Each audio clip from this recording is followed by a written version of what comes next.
Hello. Not the way I wanted to start this video out or how I thought I would be starting this video out when I filmed it 4 months ago. So I just wanted to jump in here real quick because as I've been editing this video and these photos, it has been kind of a complete disaster and I just wanted to be very transparent. Back in the summer, I went out to Mount Hood National Forest and I tried to do something new, and that is a Holy Grail time lapse of a sunset to Milky Way transition. I did a bunch of research before going out there and what I needed to do in the field, and I did a ton of research of what I needed to do in post-processing, and I just honestly, I think I botched it. I think I botched the whole thing. I've tried 3 different ways in the program LR Timelapse to try to make this work, and I just can't get it. I'm not stoked on how it came out, but I did make this entire video and had a really good time doing it. So I still wanted to post it, but I will show it at the end. I'm not stoked on it. I just wanted to jump in here and be transparent that this did not, just I guess, spoiler, didn't come out great. But I did have a lot of fun doing it, and I just wanted to share that mistakes happen, and I'm learning, and I promise that I will try to figure it out in the future. But anyways, now to the video.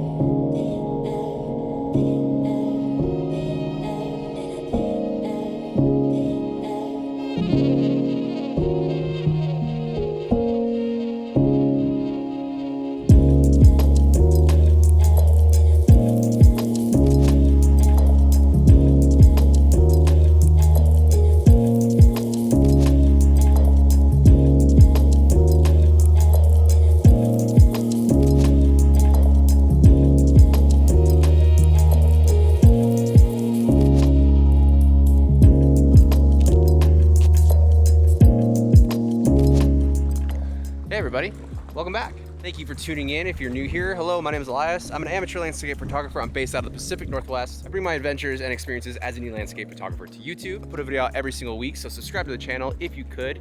Would greatly appreciate it. Today is a very special day because I'm actually filming this with my new A7 IV. I've finally made the jump from the 3 to the 4. While I'd love to talk about all the specs that this camera has to offer, I don't have the time to, so because today I'm gonna be trying something with this camera that I've been wanting to do for a long time. Currently, we are out here in the Mount Hood National Forest at a lake that I have never even heard of and did not know it existed until my good friend Josh, who is incredible photographer and even more insane astrophotographer, hit me up and said, hey, do you wanna go do this? I'm gonna try to do some Milky Way stuff tonight. It is the middle of July. I haven't been out and shooting in so long. Work has been killing me. Personal life stuff. It's just been a while since I've been out to shoot, as you probably saw from my last video. So I said, yes, I'm gonna come out. I have this new camera. I just got it set up last night. I don't even know if I have all the settings right, but I am out here. We're filming. We're doing this. I'm at the base of Mount Hood. We are super close to this. This lake is absolutely insane. I'm not gonna say the name of the lake because if you're an enthusiast like me, an outdoor enthusiast, you should be able to find it. Just do your research. You know how it is. Today, or tonight, if you will, is very special because today I'm going to be trying the one thing that I've been wanting to do since I saw Josh do this a while ago, and that is the Holy Grail of time lapses is what they call it, and that is a day to night time lapse using the Milky Way, aka going from sunset to the Milky Way. And I'm going to be honest, I've watched some videos on it and I don't even know how it's going to come out because of all the editing and stuff you have to do with it. Everything is manual, which I shoot anyways, but you have to pay such close attention to it, and it just, honestly, it makes me so nervous. I'm gonna explain the process of it, but right now we're gonna go check out this lake, we're gonna set up, and we're gonna try to find a spot, and Josh is actually shooting 2 different time lapses tonight. He's gonna set his star tracker up over here to do some one movement time lapse, and then he's actually gonna go way over there to a spot that was really cool, which we'll show you that. It's also really cool. He's gonna use his actual rail system to have a 2-point moving system time lapse. So very stoked. Let's get over here, let's set up, let's try to find a composition. That's the first step.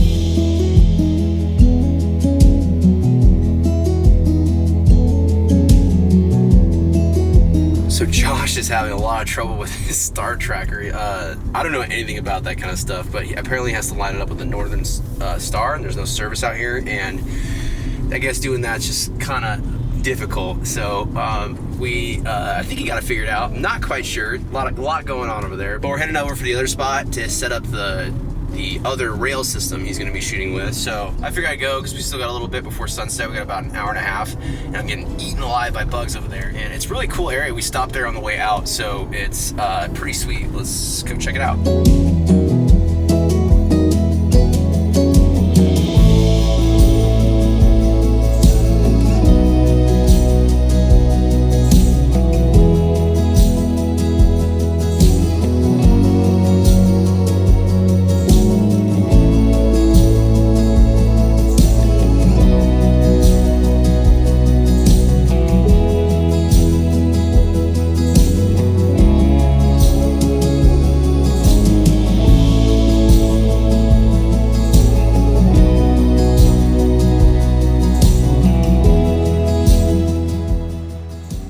Made it over to the other spot. Josh went ahead and went up there and is scouting out. Dude, he's crazy, dude. This is probably almost a mile away from the lake, and he's setting all this stuff up there. Like, what's the chances someone's gonna come out here and do something? But nature in itself, dude, like, what if an animal grabs it? He's got everything insured, which is great for him, but he's an animal, dude. He's out there somewhere setting up his rail system. Can't wait to see what that looks like. That's gonna be nuts. Flying the drone around here, this is pretty cool, preem spot, dude. You got like this old river run, whatever this was, just right next, like, and the base of Mount Hood, and it's just right there. This place is so sick. But this video is definitely going to be about the time lapse, so I'm gonna go ahead and head back because I'm nervous. I'm a nervous Nelly, and I don't want to be missing anything. So I'm gonna go ahead and hurry back, and then I'll go ahead and discuss how we're gonna do this actual day to night time lapse.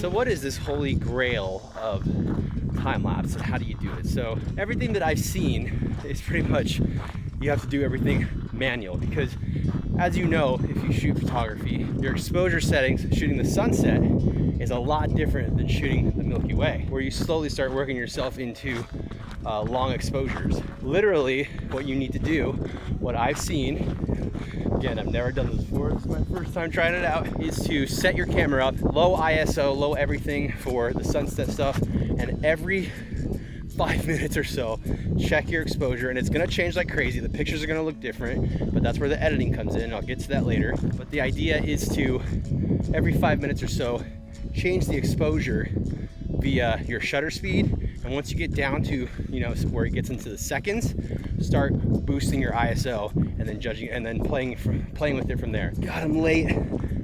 God, the flashlight's hitting hood right now. I knew it. I should have left earlier. Plus, your timing of your intervals are gonna change. So when the sun's setting, you can do like 20-second, 30-second intervals, but as it gets darker and darker, you wanna start changing that to less and less. Now, all this sucks because, you know, sunset into twilight, blue hour, and then into complete darkness.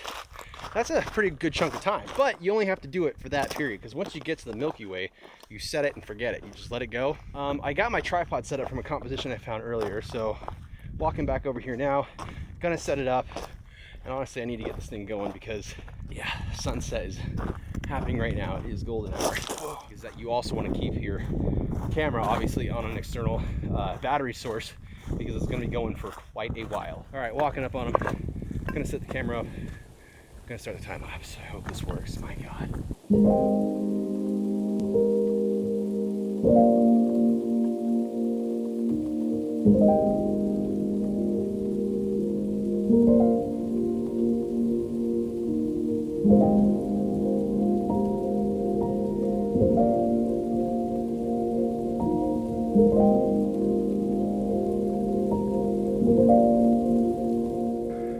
So the histogram just changed. I had it at 0.3, and what I don't get, I thought you can change the exposure in real time with this and see it, but I can't see it. So I'm gonna stop it, and I'm gonna put my exposure back up to 0.3. And again, I'm just on, and actually every time I've been doing this, I've been changing the interval. So we're at 8 seconds, or at 12, let's go down to 8. and we'll go ahead and hit it. Every 8 seconds, I'll take a photo, and I'm just adjusting. I'm leaving everything's the same except for the shutter. I'm just changing the shutter speed. And once I get down to like 3 seconds or so, or maybe even 5, depending how it is, I'll start bumping up the ISO on it. So still got a little bit of an alpenglow, a little bit of light hitting Mount Hood. Every 8 seconds, I don't know if that's too much, but honestly, whatever, it's too much, I'll just speed it up, who cares, right? So I'm just watching it, and literally every minute or so, I'm watching the histogram too, I'm not just watching the exposure meter, but like it just, yeah, I'm just trying to keep it at plus 0.3 and see where we go from there. I don't know when Josh is actually gonna come out here, so I know he's doing this with his rail system way over there somewhere, so when he's only gonna come back out here and do his star tracker stuff when it's time for the Milky Way. So right now it's like almost 9. I think the Milky Way comes out at 10, so we're gonna be doing this for a while. Oh my God.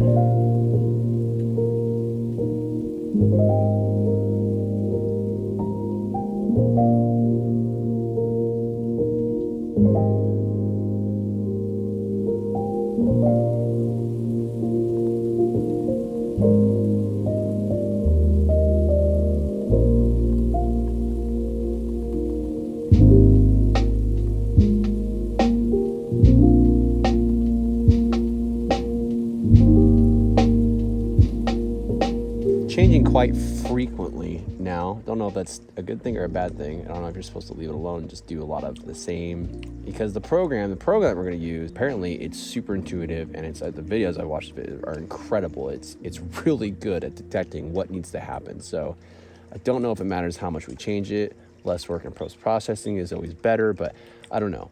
But I'm going to keep changing it, keep the histogram the same, watch the exposure meter, and again, we're at 0.6 seconds, so when I get to probably 4 seconds or so, I'll probably start bumping up the ISO. I did forget to mention white balance. You do not want this on auto. You want it set to a certain Kelvin. I mean, I just put mine around 5,000 because honestly, raw photos, it doesn't really matter. You can do whatever you want to those things, and you can change them like crazy. So I just set it to 5,000. Usually about my Milky Way stuff, I'm shooting around 4,500, 4,200, so pretty close in range.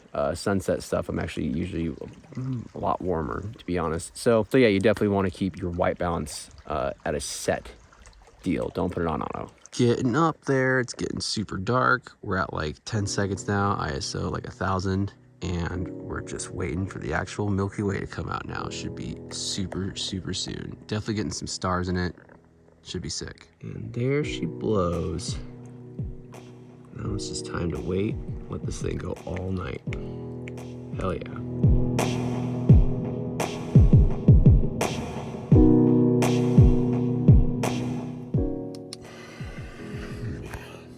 Just woke up, it's about 3:15.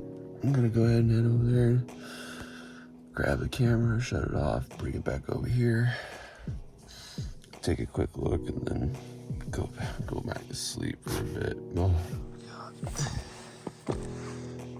Camera's still up and running. Do a quick look here. Oh God.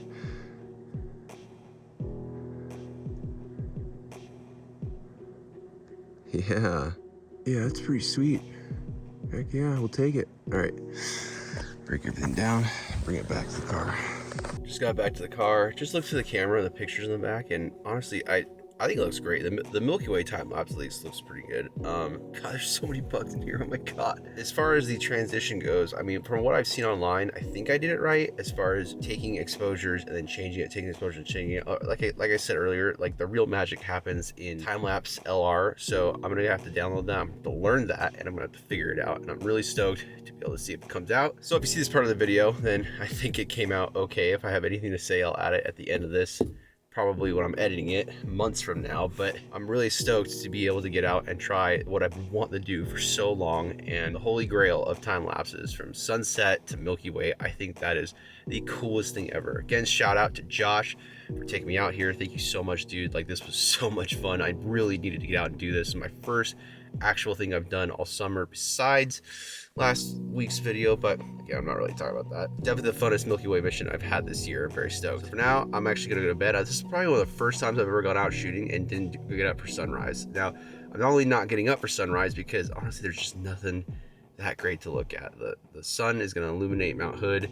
Mount Hood's like half melted. That's pretty much all you're gonna get. So if I want some really pulled in shots of a half melted Mount Hood, then I have so many of those. If it was covered in snow, that might be different. So thank you so much for watching, guys. If you enjoyed the video, please hit the like button. If you learned anything or you got any information, if you're trying to research how to do your own Holy Grail time lapse, please hit the like button. Hit the subscribe button as well. I put a video out every single week. Help me get to 1,000 subscribers in the year of 2023. I'd super appreciate it, and I would love to have you here. And last but not least, I'm very stoked to have finally been able to test out my new camera, the A7 IV. I'm so stoked. This thing's awesome. I need to learn a little bit more about it because there's definitely some times last night where I did not know what was going on. I'm jumping from the 3 to the 4. So yeah, very stoked on this. More to come, guys. Super stoked. Hope you enjoy the time lapse. Hope it came out good. So we'll see you later. Bye.